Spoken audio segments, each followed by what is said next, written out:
اسلامیہ کے غیور نوجوانوں، سرزمین ہندوستان کا چپا چپا اور گلستان ہند کا پتا پتا اور بوٹا بوٹا اس بات پر شاہد ہے کہ ہندوستان کی مقدس سرزمین پر جب تن کے گورے مگر من کے کالے انگریزوں کا ناپاک سایہ پڑا اور جب یہ سازشی قوم ہندوستان کے تخت و تاج کا مالک بن بیٹھی تو سب سے پہلے انگریزی اقتدار کے خلاف علم بغاوت ہم نے بلند کیا۔ راستے کی قربت و دوری سے بے فکر، راہوں کے خطرات سے بے فکر ہو کر ملک کی آزادی کی تلاش میں ہم نے پھانسی کے پھندوں کو چوم کر منزل کا نشان پوچھا تو کبھی ملک کی آزادی کے لیے ہم نے اپنے جسموں کو لہو لہان کروایا، آگ کے انگاروں میں جانا پسند کیا۔ ہم نے اس ملک کی آزادی کے خاطر برسر عدالت نغمے آزادی سنائی تو مالٹا کے کوٹریوں کو ہم نے اپنا وطن بنایا۔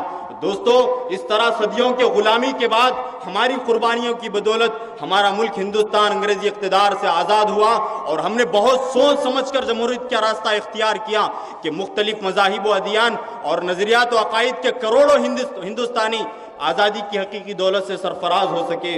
لیکن دوستو، آزادی کے بعد یوں ملے وطن کے لوگ ہم سے آزادی کے بعد جیسے بے حس باپ کوئی دوسری شادی کے بعد۔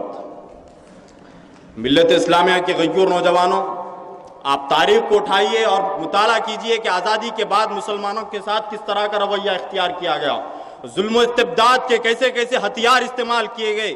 کبھی گورکشک کے نام پر اخلاق کا قتل کیا جاتا ہے تو کبھی مظفر نگر میں ہمارے ماں اور بہنوں کی عصمت سے کھیلا جاتا ہے تو کبھی گجرات کے اندر ہمارے چھوٹے چھوٹے معصوم بچوں کو گاجر اور مولی کی طرح کاٹ کر پھینک دیا جاتا ہے، ہمارے مساجد کو مسمار کیا جاتا ہے، مکاتب پر شک کی نظر ڈالی جاتی ہے اور حد تو یہ ہو چکی ہے کہ آج شریعت میں مداخلت کی جا رہی ہے۔ کبھی اذان کے خلاف پابندی تو کبھی طلاق ثلاثہ پر آوازیں اٹھائی جا رہی ہے۔ دوستو، ایوان حکومت تک میں یہ بات پہنچا دینا چاہ رہا ہوں کہ یاد رکھو، ارے وہ فرقہ پرست طاقتوں، اتحاد کے دشمنوں، سیکولرزم کے نام پر اپنی سیاست کی روٹیاں سیکنے والوں، کان کھول کر سنو، جب تک اس دھرتی پر ایک کلمہ والا زندہ رہے گا خدا کی قسم اپنی شریعت پر عمل کرتا رہے گا۔ ہم کل بھی عمل کرتے تھے، آج بھی کرتے ہیں اور روز قیامت تک کرتے رہیں گے۔ کوئی ماں کا لال پیدا نہیں ہوا جو ہم کو اپنی شریعت پر عمل کرنے سے روک سکے۔ یاد رکھو، ہم کل بھی اپنی شریعت کے لیے، اپنی آزادی کے لیے سولی پر چڑھتے تھے، آج بھی چڑھ سکتے ہیں اور توپوں اور ٹینکوں کا مقابلہ آج بھی کر سکتے ہیں، بارودی شعلوں سے جھلس سکتے ہیں۔ لیکن دوستو، ہم اپنے دین و دھرم اور مذہب و ملت کے اندر آنچ نہیں آنے دے سکتے۔ مظلوم سہی مجبور نہیں ہے ہم، مظلوم سہی مجبور نہیں ہے ہم۔ اگر شریعت پہ آنچ آئی تو بابا ہم بھی ضد پہ آ جائیں گے۔ وقت کے غیور نوجوانوں،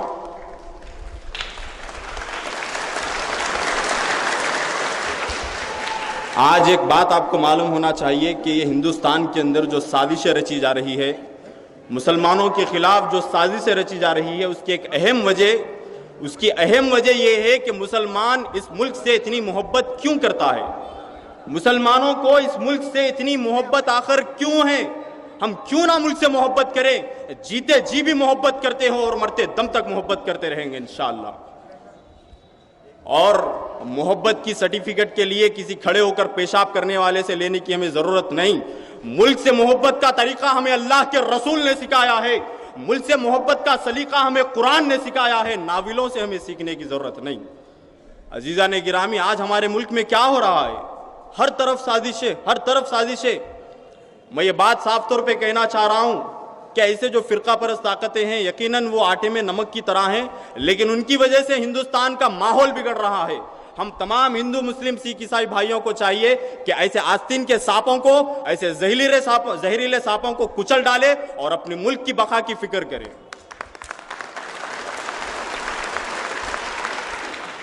وقت کے غیور نوجوانوں، ہمارا ملک ہندوستان، یہ جمہوریت کا پاسبان، اسے کچھ نالائق ملک کے غدار ہندوستان کو قبرستان بنانے کی کوشش میں لگے ہیں۔ یاد رکھ لو، جب تک اس دھرتی پر ایک کلمہ والا زندہ رہے گا خدا کی قسم ہندوستان کے آبرو سے کوئی ماں کا لال کھیل نہیں سکتا۔ اور کشمیر سے لے کے کنیا کماری تک، منی پور سے لے کے راجستھان تک، ہندوستان کے چپے چپے کو جب بھی ضرورت پڑی تو ہمارے لال آگے بڑھے، کبھی میر عبد الحمید کی شکل میں، کبھی خان عبد الغفار کی شکل میں، کبھی بھگت سنگھ کی شکل میں.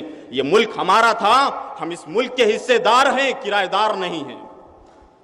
عزیزان ملت، جو لوگ یہ سازشیں رچ رہے ہیں کہ مسلمان اس ملک سے محبت نہیں کرتے، مسلمان اس ملک میں رہنے والے باشندوں سے محبت نہیں کرتے، تو ان فرقہ پرست طاقتوں کو میں یاد دلانا چاہ رہا ہوں کہ کیا آپ تاریخ کو بھول چکے ہو؟ ابو کلام نے کیا کہا تھا؟ ابو کلام نے 1923 کے ایک جلسے سے مخاطب کرتے ہوئے فرمایا کہ اگر کوئی بڑا بھی اگر شخص آ کر مجھ سے یہ کہنے لگے کہ اے ابو کلام، ہندوستان کو آزادی کل مل جائے گی، شرط یہ ہے کہ تم ہندو مسلم یکتا پریم محبت کی باتیں کرنا چھوڑ دو، تو ابو کلام نے کہا کہ میں ایسی آزادی کو لات مارتا ہوں، مجھے ایسی آزادی کی ضرورت نہیں، مجھے تو ہندوستان کے اندر ہندو مسلم کی محبت، پریم اور اتحاد چاہیے. یہ پیغام ہم نے دیا ہے ملک کو. لیکن آج یہ فرقہ پرست طاقتیں ہم کو بدنام کرنے میں لگے ہیں. مدارس پر کبھی ISI کا اڈا ہونے کا الزام. غرض یہ کہ اپنی گندی سوچ و فکر کو شریعت میں داخل کر کر اس میں مداخلت کرنا چاہ رہے ہیں. یاد رکھ لو بابا، تم لاکھ کوشش کر لو، کوشش کر کر مر تو سکتے ہو، خدا کی قسم ہم اپنی شریعت سے پھر نہیں سکتے. سامعین اکرام، آج کے یوم جمہوریہ کے اس عظیم کانفرنس سے میں اپنے نوجوانوں کو ایک پیغام دینا چاہ رہا ہوں. نوجوانوں، آپ اپنی شخصیت کو سمجھیے اور مستقبل کی فکر کیجئے. اگر اسی طرح خواب غفلت میں سوئے رہو گے تو آنے والی نسل آپ کو کوسے گی. یوم جمہوریہ کے اس عظیم کانفرنس سے آج یہ عہد کر کے اٹھیے کہ انشاءاللہ تعالی ہم جمہوریت میں بھی آگے بڑھیں گے، سیاست میں بھی حصہ لیں گے، اپنے ملک کی حفاظت کریں گے، ملک میں رہنے والے تمام باشندوں کی بھی حفاظت کریں گے.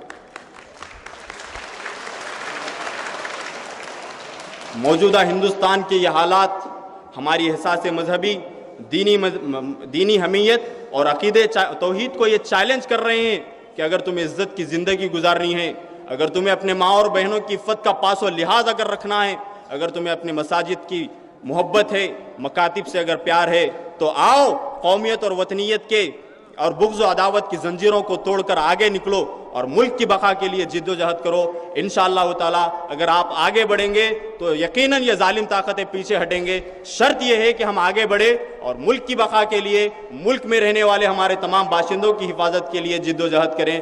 میں اپنی بات کو اسی پر ختم کرتا ہوں. وآخر دعوانا ان الحمدللہ رب العالمین.